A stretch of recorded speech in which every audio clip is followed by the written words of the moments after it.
keessa qalbiin na caqasa walaloon kiyya mata dureen isaa hawwisoo caffee gadaa akkamii hiddisaa cima baga ijaa wal argine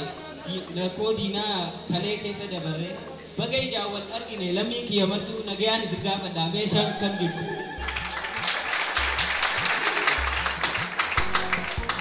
gammadi Oromoo nu keessaan maddi beekumsaaf qaroo ijoollee seenaa barte aadaaf afaaniin gabbatte dhaloota barsiisuuf taate dhaamsa eebisaa Usmaayoof taaddee ijoollee hojittiiftu aadaa sanbartee ijoollee hojittiiftu aadaa sanbartee ijoollee hojiin nadhii gammadaa fakkaatte amaanaa gootanii galmaan ga'uuf kaate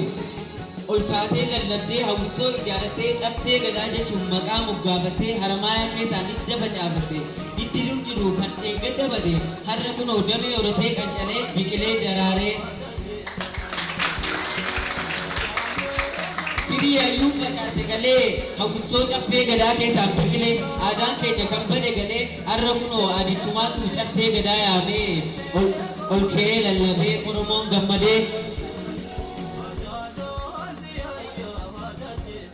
leenjistoota keenya gaggaarii kan lafa fagoo irraa dhufan amna fagoo deemanii durii hammaarraa caffee gadaa leenjisaa turan idda bu'ee ta'anii har'a immoo caffee gadaa leenjisuu turan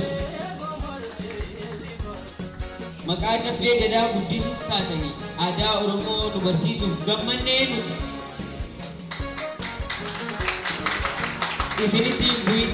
isinitti hin bu'in hamaan eebii isin hin hanqaaqin burqaan isinitti haa yaa'u waaqni galmee seenaa irra maqaa keessan haa kaayu isin gootaa hayyuu aadaaf afaan keenya wareega lubbuu qabaa jabeessaa Oromoon hunduu seenaa biraa immoo gumaatan banne qabdu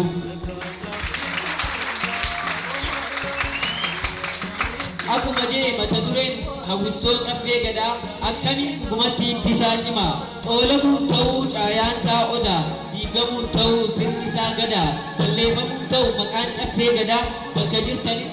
tumsaaf hadaraa aadaaf afaan keenya guddisaa jira